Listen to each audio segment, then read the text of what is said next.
a epopeia de Gilgamesh. Vida longa e próspera, mortais. Desde já, agradecemos o tempo gasto de sua existência nessa reflexão sobre a epopeia de Gilgamesh. Temos que agradecer também ao escriba que, utilizando a escrita cuneiforme desenvolvida pelos sumérios, resolveu registrar em tábuas de argila a história contada pelos bardos sobre o rei Gilgamesh.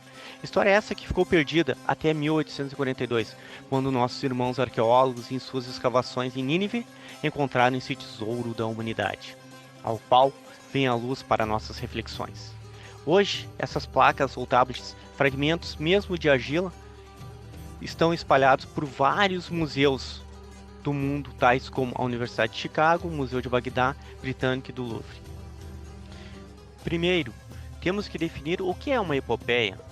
Ela é um gênero da literatura com poemas épicos, com longas narrativas de heróis e heroínas.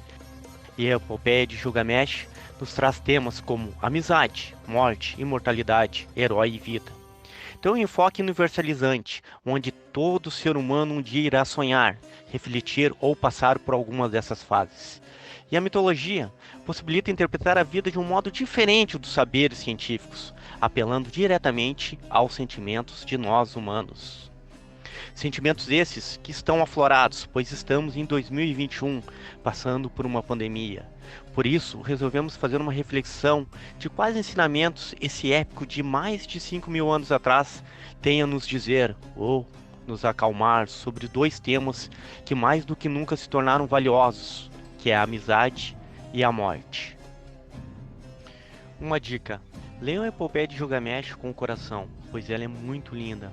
Não façam como eu fiz alguns anos atrás, senão vão achá-la extremamente chata, coisa que ela não é. Gilgamesh, ao contrário do rei Arthur, há indícios que realmente existiu. Ele foi o quinto monarca de Uruk, por volta de 2700 a.C., e seus feitos provavelmente foram descritos com o objetivo de amedrontar seus inimigos das cidades vizinhas. Na epopeia, ele é descrito como sendo 2/3 Deus e 1/3 humano, herdando a beleza dos deuses por parte de mãe e a mortalidade por parte de pai. Gilgamesh, no início, é descrito como um soberano cruel que força a população a construir um muro e se acha no direito de ter o privilégio da primeira noite com todas as mulheres. Sua população, cansada desse destino, rezam aos deuses que mandem um oponente à altura para confrontar Gilgamesh. Essa crueldade talvez tenha um motivo, pois, se um rei trata seu povo assim, o que não faria com o inimigo?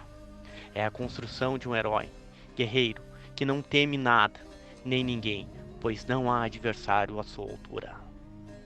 Os deuses, sensibilizados com o pedido da população, criam Enkidu do barro. Eis a idealização de um herói do campo, Enkidu, frente ao grande herói da cidade, Gilgamesh. Enkidu mora nas florestas, é amigo dos animais e desarma as armadilhas dos caçadores. Os pais vão reclamar a Gilgamesh, que para atrair Enkidu manda a mais bela das mulheres para seduzi-lo e trazer ele para a cidade, onde quer enfrentá-lo. Ocorre um combate feroz, onde não há vencedores, porque eles se equivalem em força e determinação. Sendo desse embate é que nasce uma bela amizade. Depois de conhecer Enkidu, Gilgamesh muda totalmente de comportamento. Com a população, ele se torna um rei bom. Gilgamesh e Enkidu se envolvem em várias aventuras, onde é testado sua amizade, força e heroísmo. Até que um dia, a deusa Ishtar, por se sentir desprezada por Gilgamesh, provoca forte febre em Enkidu, que finalmente recebe o destino do homem, a morte. Gilgamesh fica atormentado, não somente pela perda de seu amigo, mas também por perceber que ele sofrerá o mesmo destino, morrer e nunca mais poder ressurgir. Ele começa sua busca pela imortalidade e descobre no final que ela não existe como ele queria. Percebemos que o cristianismo se inspirou ou bebeu da mesma fonte da epopeia de Gilgamesh, pois nela encontramos vários elementos descritos na Bíblia, tais como o dilúvio, o homem vindo do barro e a serpente, que rouba a imortalidade dos homens. Mas vamos à análise da amizade e morte contidas em Gilgamesh?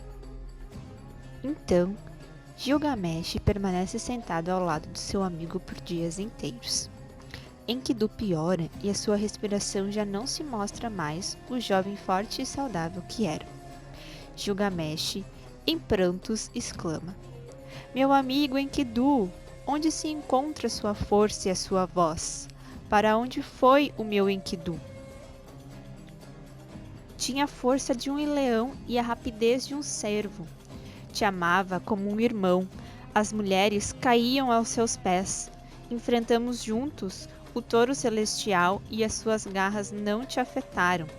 Mas, os deuses decidiram nos punir pela sua ofensa à deusa Ishtar e pela morte do touro. Esse trecho da epopeia de Gilgamesh ensina caminhos para enfrentar a morte e conselhos para viver a amizade. Durante a leitura dela, é possível perceber que durante as batalhas de Enkidu e Gilgamesh, reforçam a necessidade de ter alguém ao lado para nos dar força. Isso se aplica muito ao momento atual da pandemia, onde nós precisamos dos amigos, principalmente nos momentos mais difíceis.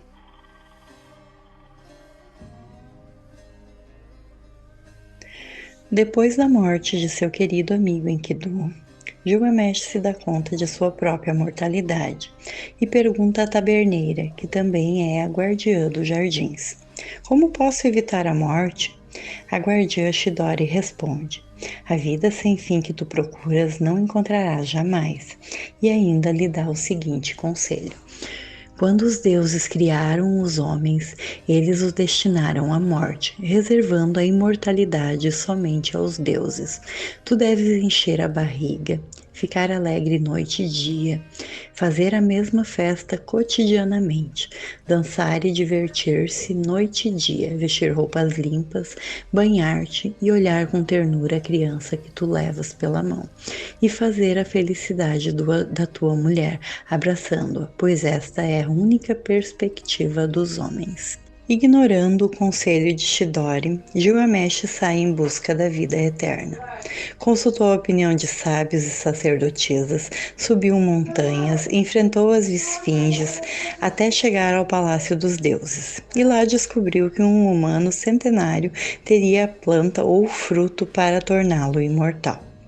Depois de muita procura, até mesmo no fundo do mar, sempre tentando enganar a morte, Gilgamesh consegue o último fruto da imortalidade. E agora, feliz, resolve voltar para sua cidade, carregando consigo o fruto da imortalidade.